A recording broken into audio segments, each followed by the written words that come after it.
The sea air was supposed to smell of freedom and new beginnings. Instead, it reeked of betrayal and lukewarm buffet food. You see, I'd been invited on a cruise.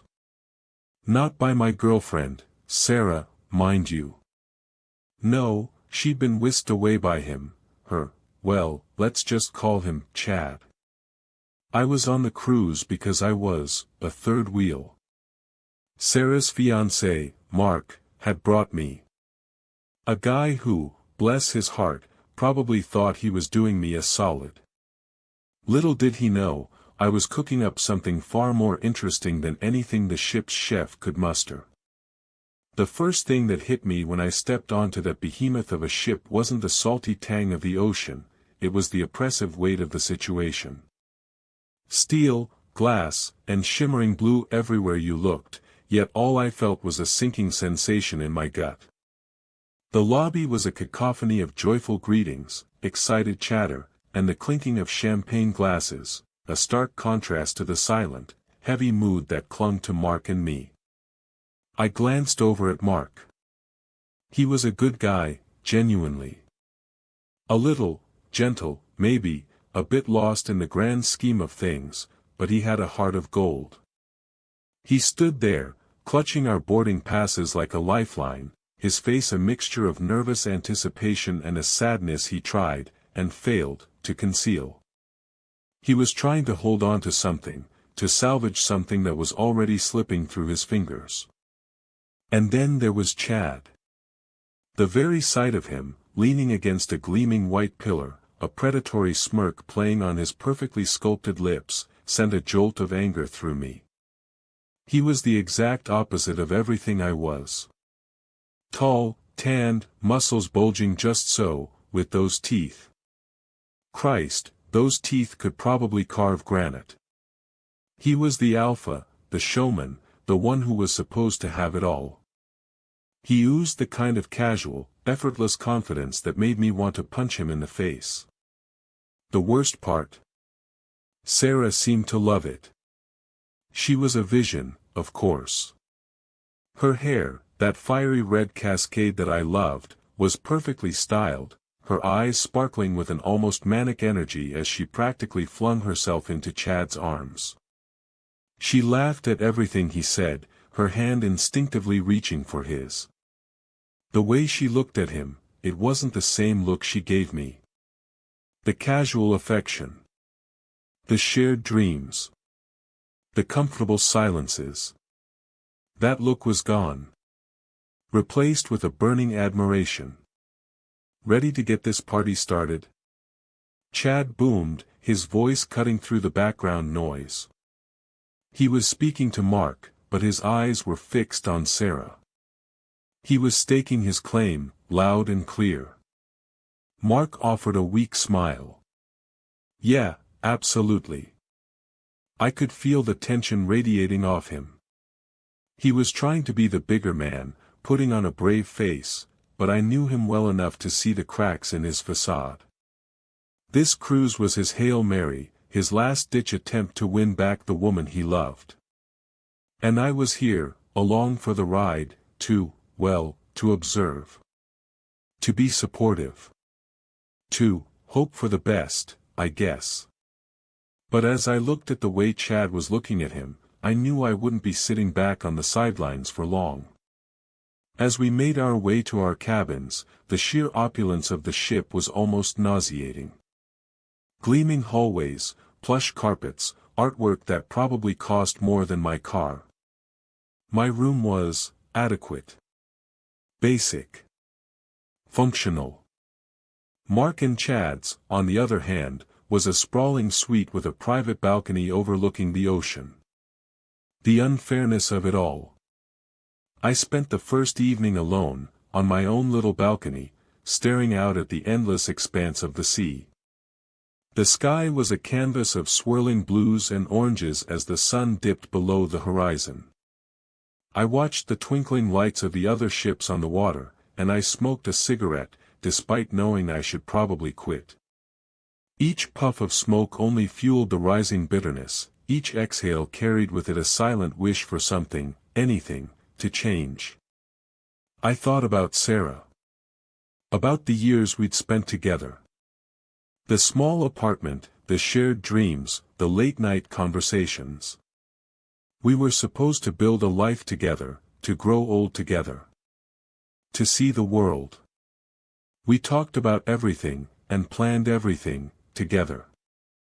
I remembered her laugh, that way her eyes crinkled when she found something truly funny. I remembered the way she used to look at me. And I knew I couldn't just let this happen. I owed it to myself, and to Mark, to do something. The next few days were an exercise in pure, unadulterated torture. Forced smiles, strained small talk, the constant reminder of what I'd lost. Chad, of course, reveled in it. He made sure to be constantly in Sarah's orbit. He'd pull her close to him, whispering and laughing. It was like he wanted to make me watch him winning her over. The ship's activities were a relentless parade of couples-oriented entertainment, dance classes, romantic dinners, cheesy shows designed to foster intimacy. Each event was a fresh stab to my pride. The dining hall felt like a prison. Chad monopolized the conversation, spinning tales of his success with an almost comical level of self-importance. I caught myself wanting to strangle him, to scream at him to shut up. Mark remained strangely quiet, mostly picking at his food, his gaze fixed on his plate. I tried to be a good friend, to bolster Mark, to offer some semblance of support. We'd spend the afternoons by the pool, pretending to enjoy the sun and the endless cocktails. But the awkward silences were unavoidable, punctuated only by Chad's booming laughter. "So, you two enjoying the cruise?" Chad would ask, his tone laced with just a hint of sarcasm. "Yeah, it's great," Mark would reply, his voice flat. "Fantastic," Chad would say, clapping Mark on the back. "Sarah and I were just talking about the next trip we're going to take together. We're thinking Tuscany, maybe. Beautiful vineyards, the best food." He'd let the words hang in the air, savoring the effect. I hated him. I hated everything about him. One evening, after a particularly grueling dinner, I retreated to my cabin. I stared at the ceiling, the sound of the waves crashing against the hull, the relentless rhythm of the sea. I should have felt comforted, but tonight, it felt like a mournful soundtrack to my inner turmoil. It was then, with the salt air seeping through the porthole, that a thought, a plan, began to take shape in my mind. I am not, by nature, a vindictive person. I didn't revel in the misfortune of others. But I realized that this wasn't just about Sarah anymore. It was about the sheer, unadulterated arrogance of Chad. He was a parasite, a user, a man who'd built his entire existence on lies and manipulation. And it was time, past time, that he got what he deserved. I knew Chad, or at least, I thought I did. I knew his weaknesses. His ego was his biggest. And I knew his dependence on the facade of wealth and success. He had told Sarah a lot of lies, that he didn't even hold a proper job, and that he was deeply in debt. I knew because Sarah had confided in me. She had always seen me as her confidant. Now, it was my turn to make sure that Chad's lies were unveiled. I spent the next few days carefully, meticulously, gathering information. I was an observer, a silent ghost. I learned Chad's routine. The way he ordered his drinks. His favorite spots on the ship. The frequency with which he bragged about his non-existent business empire. I would note every detail in my mind and make a mental note about the best time to strike.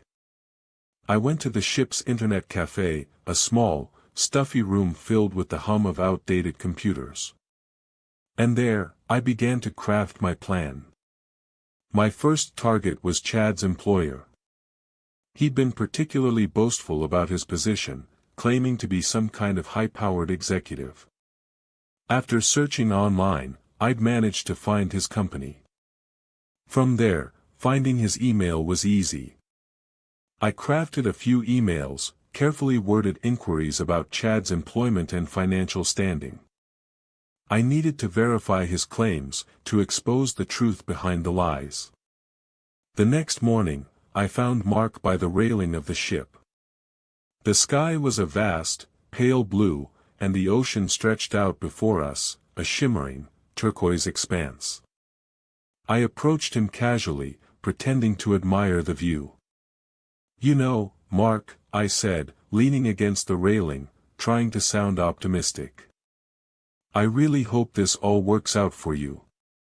Sarah deserves to be happy." He turned to me, his eyes filled with confusion and a hint of sadness. "So do you," he replied quietly. "I think it could still work out," I continued, and then I did something I'm not sure I fully understood until that moment. I began to subtly, carefully plant the seeds of doubt. "You know," I said, "Chad seems like a great guy. Really successful.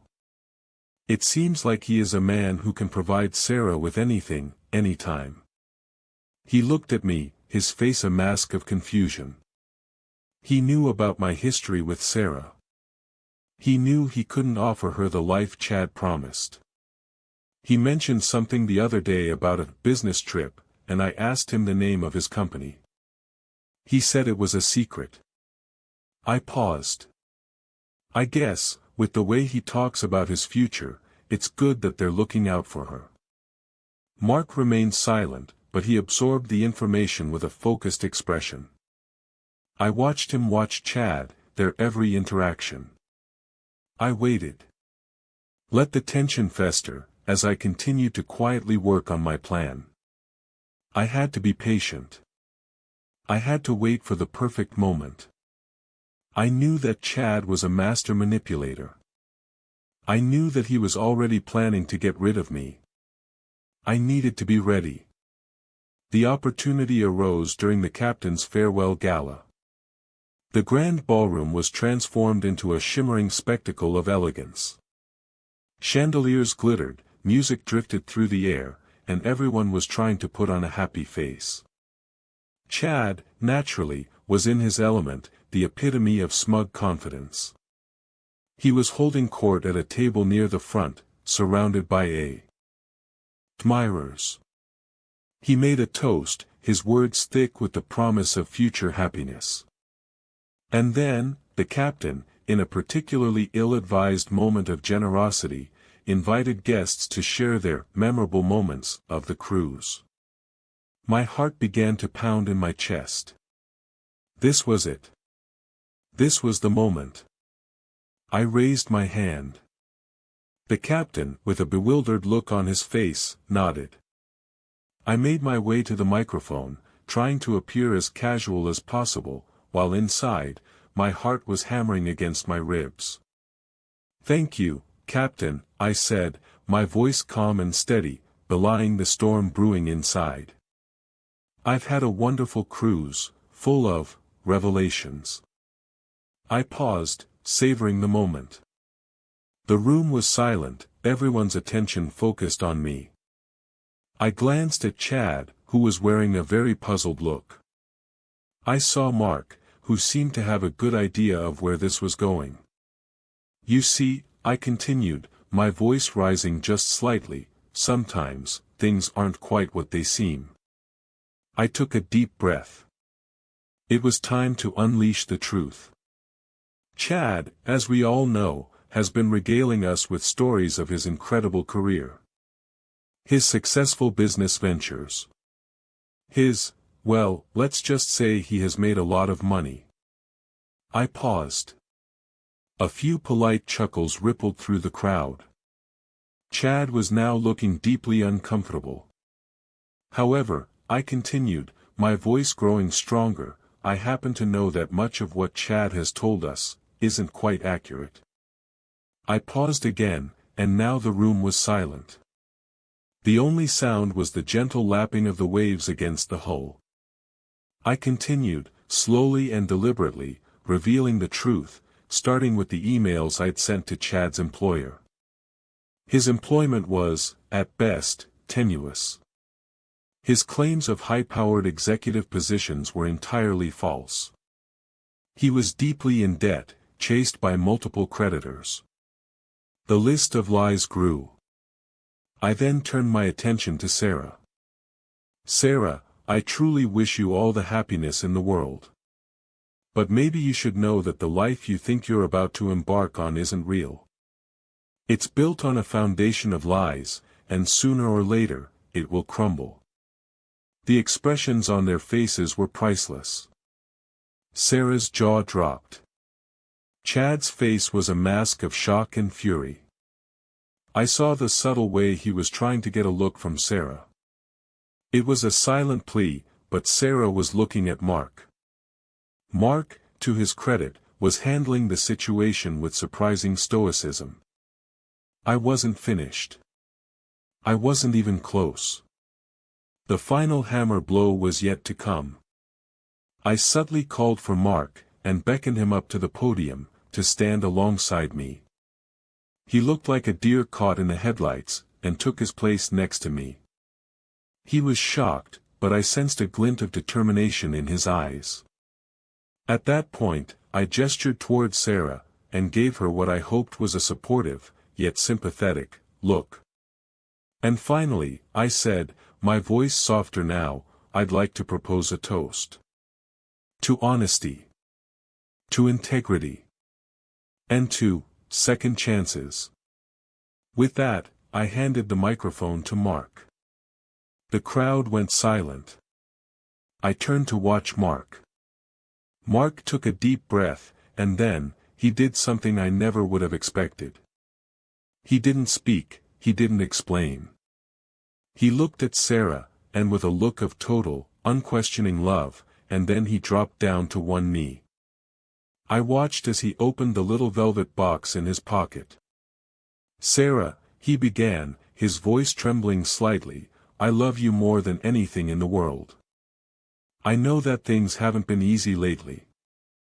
And I know I haven't exactly lived up to your expectations. But, despite what the truth may hold, I still want to marry you. A collective gasp went through the audience. Sarah's eyes welled up with tears. And, the best part was that Chad's face was now a mixture of pure horror, humiliation, and disbelief. I stepped back from the microphone, content. My revenge was served. Chad's carefully constructed facade had crumbled. The man who thought he had won, had instead lost everything in front of everyone. Sarah, after a moment of stunned silence, reached out to Mark, took his hand, and nodded. I swear, the look on Chad's face was worth all the years of ramen noodles I'd eaten while she was out with him. The rest of the evening was a blur. I overheard Chad attempting to defend himself, attempting to manipulate Sarah and control the narrative. He failed. Spectacularly. He tried to downplay my claims, suggesting that I was jealous and bitter.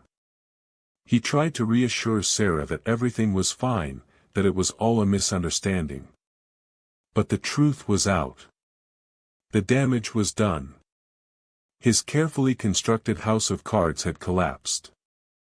Sarah and Mark walked away, hand in hand. The next day, as we disembarked, Chad was nowhere to be seen. He'd vanished, like a ghost in the morning mist. I didn't see him on the plane. I didn't see him at baggage claim. He simply disappeared. I got a brief hug from Mark, who simply said, "Thanks. I don't know what to say." His eyes were red-rimmed, and he looked exhausted, but there was a newfound strength in his stance. And then, as Sarah boarded the car, she whispered a sentence that made my chest ache, "I'm going to go back to my flat, I want to talk. Just you and me." We went our separate ways. On my way home, I felt a lightness I hadn't felt in years. I had been the third wheel, but I had shifted gears, and had finally driven towards my goals. Did I win back Sarah? The answer is complicated, and that's a story for another day. But if there is one thing that I did learn, it's to always, always, underestimate Chad. Don't ever assume that you've won. The underdog, the one you underestimate, the one you look down on, might just be the one who brings you to your knees. Back in my tiny apartment, the silence echoed. The weight of the events of the past few days began to settle, a mix of relief and a deep, unshakable ache. I knew that my actions had set something in motion, and I had no idea what the outcome would be. But I'd done what I believed was right. I'd sought truth, and I'd exposed lies. My phone buzzed, a message from Sarah. "Can you come over now?" My heart skipped a beat. I drove to her apartment, the familiar route feeling both comforting and fraught with uncertainty. I knocked, and waited. She opened the door, and without a word, she pulled me inside, and leaned back against the door. I'd done what I needed to do, and the aftermath was now in Sarah's hands. The coming days were a whirlwind of conversations, tears, and painful truths. The lies were exposed, and I knew the outcome would be one that would test my emotions. It would take weeks, months, before I could move on with the reality. I left the details to her, all of it. I'm still not sure what to make of it all, but I know I don't regret my actions. I may have lost the woman I loved, or I may not have, but I had to do it. I had to expose Chad. And that has to be okay. And in the process, I think I may have found myself, too. So, what do you think? Did I do the right thing? Have you ever been in a similar situation? Share your revenge stories, and don't forget to hit that subscribe button and like the video. Until next time.